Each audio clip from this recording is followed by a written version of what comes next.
Hello everyone, this is update for October 7, 2022, day 226 of the war end of the date update.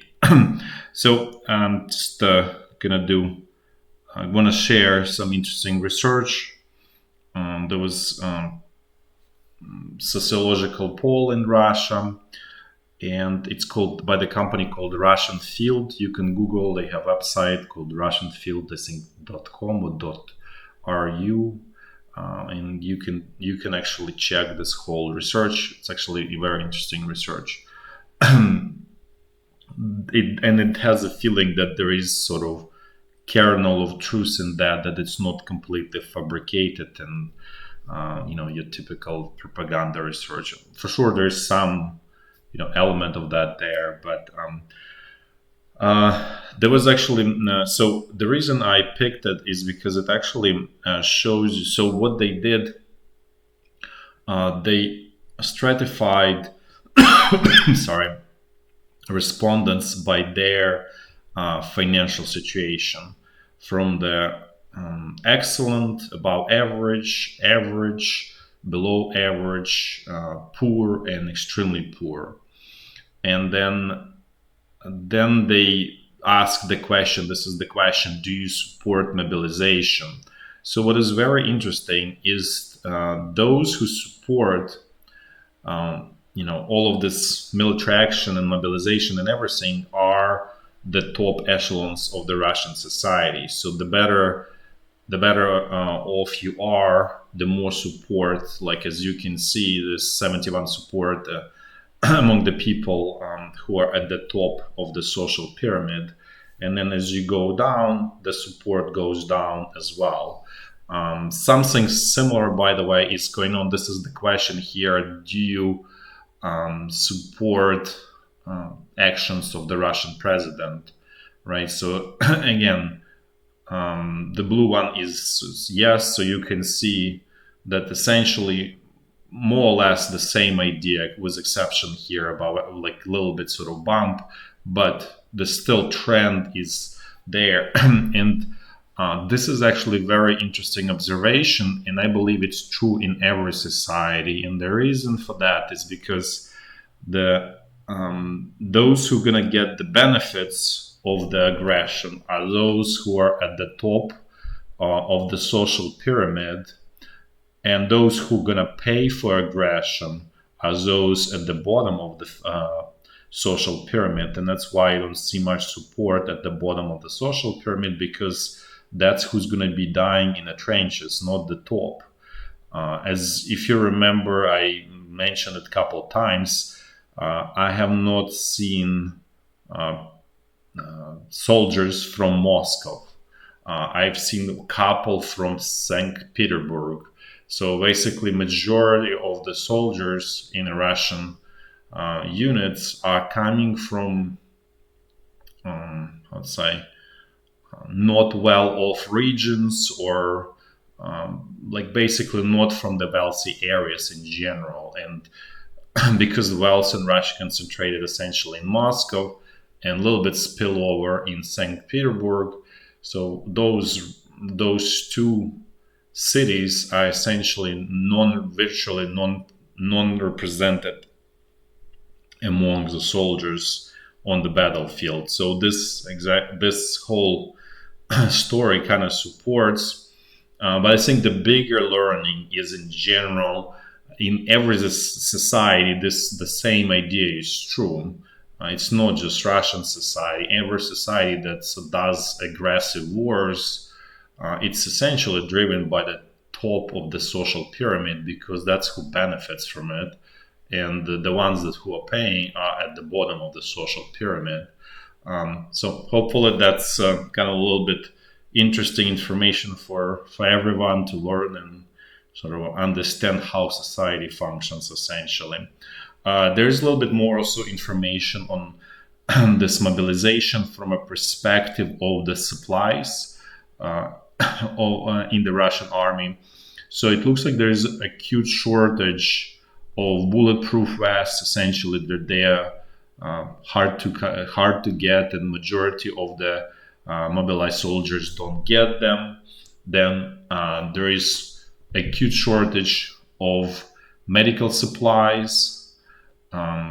So that's also a big problem, and there is a huge shortage of the helmets, to the point that essentially like World War II helmets are being issued to newly minted soldiers. So there's quite a bit of problem with individual sort of protective equipment for these new soldiers. That's all in terms of just general. And then actually, let's switch to Ukraine. By the way, if you remember, I mentioned about those two head of central bank that I would say I believe they are corrupt. Well, and there are allegations from this national Bureau of Investigation in Ukraine that they alleged that this newly resigned head of central bank basically stole some significant amount of money through kickbacks and all of that. So now he essentially left Ukraine. I think he went to Greece, where he just started his own business doing some construction and stuff like that. So as you can see, this is again revolving door that attracts people, and then once they steal enough, they create their own capital, then they just leave. So the Ukrainian parliament, like overwhelmingly, I think it's like 290 representatives out of, at this point, Ukrainian parliament has about like 130 or 20, so 290 voted in new head, and that new head is as corrupt as all of the previous one. So as you can see, this corruption machine works, seamlessly, and they're not all of these three individuals. They're not sort of friends. They're not related to each other. It's just machine, right? It's a system corrupt system that self-supports and self-regenerates, and it's just new sort of set of people will be in the system, helping themselves at the cost of the society. So that's just what's going on. And in terms of investigation, if you remember, I was talking about theft of foreign humanitarian aid in Zaporizhya region, where the head of the region was stealing his deputy. Basically, they had like little sort of network there that they were stealing. So all of that investigation died off. All of those people in their places, no problem. Everything sort of business as usual. So nothing happened. Everything's going great. So this again gives you a better understanding that basically, if you steal $1 billion, everything's going to be okay with you. If you steal, let's say, 10,000 Ukrainian hryvnias, you're going to go to jail. That's how system works, and it's obviously that such system is a problem in itself. So now let's actually move to the military situation. Let's see what's going on the battlefield. So there was some exchange of artillery fire along the state border. Nothing sort of unusual, just all sort of standard situation.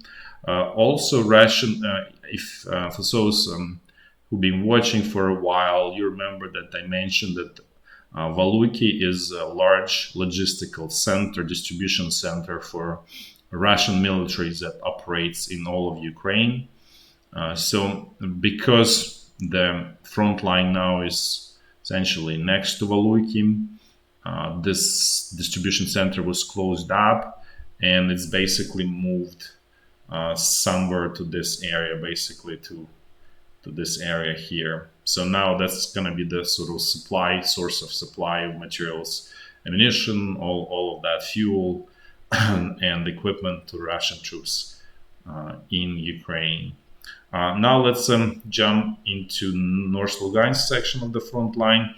Things here actually stable. There is no sort of advances by Ukrainian troops. they're trying to put little pressure in this area, sort of straight west of Svatove, but no major moves, let's put this way. No major moves here either. So the Ukrainian troops are extremely slowly moving towards the new Russian positions, which is a problem in itself because it allows Russian side to dig in, and that will cost many more lives to basically to create penetration in this new defensive line. It's not perfect line, but nevertheless, it's enough time for the Russian troops to dig in, to bring some reinforcements and so on. So we'll see what happens in the next few days, but it's for sure this delay is a mistake. There's no question about it. Now let's move south. Let's see what's going on the North Donbass section of the front line. Here things more or less the same. Wagner mercenaries are actively attacking, I don't know, like how you call it, like this bunnies from advertising with the batteries. So they actively attacking and actually had some success north of Bakhmut. They advanced where I show. There is I think village called Krasnogirka, so they managed to basically create a salient here. So that's the only advance so far that we're able to confirm. I still don't have confirmation for this area, Vasila Dolina, Zaitseva, and Vidradivka, whether this was captured by Wagner mercenaries or not. So I'll update and provide update as soon as I have information with respect to that. But regardless of this whole situation, this is just tactical victories, and as long as Ukrainian offensive continues and is successful, then this is essentially road to nowhere. At the same time, if things change and Ukrainian command, Ukrainian troops are not successful to continue that offensive, then obviously that's making the position of Ukrainian troops here worse. It's not the end of the world, but it's definitely nothing positive and nothing to be sort of happy about. Now let's move south. Let's see what's going on central Donbass section of the front line. Things here actually were pretty active. Russian troops were attacking in several places, all the same places. There's obviously, there's no essentially creativity from. You cannot expect creativity from Russian command. So again, this attacks out of Pyatyhatky salient.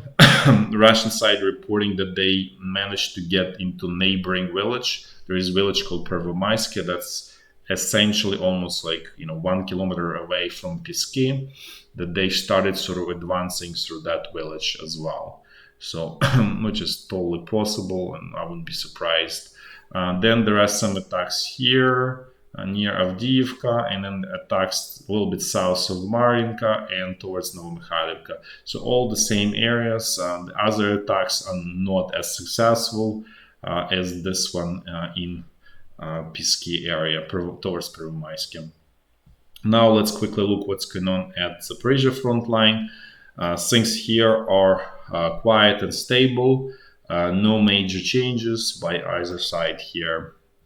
Now let's finally jump to Kherson bridgehead, and here things are not sort of stable and not quiet, but there is no real movement, and apparently there was enough time for the Russian troops to regain control and to create defensive line that they can hold on for some time. We don't think that they will be able to hold on to this front line for long, but they basically right now buying time in the hope of it's not even clear of what hope, because as long as Ukraine has those HIMARS rockets, the supply is going to be difficult, nearly impossible, and their ammunition is going to be low, and eventually Ukrainian troops will overrun Russian defenses. So today was kind of day of attack at the bridge here in Darivka, where there were some Ukrainian, Ukrainian troops hit the bridge there. But attacks here in this northwestern sector were not successful by Ukrainian troops today. I'm pretty sure they will continue their attacks. There were also kind of exchange of attacks, like relatively small scale here, where Ukrainian troops attack, Russian troops counterattack, but no real movement in the front line there. So for now, this situation is somewhat stabilized, but I just want to reiterate the writing is on the wall. As long as the supply of Russian troops here is severed or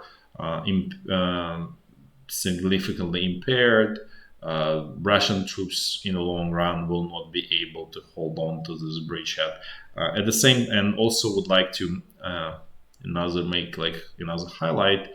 So I actually split these airborne divisions into regiments, so it's a little bit kind of clear the sectors that they cover. And even though it looks like there is a lot of, how to say, units on the map, the reality is that most of those units are not even half strength. Essentially, they are really drained on resources, and especially this 90th Tank Division. It's not even brigade. It's something probably battalion size in reality here, right?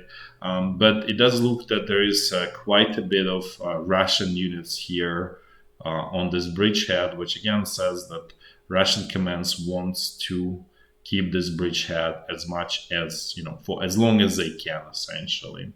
That's it for today. Thanks for watching, and until tomorrow.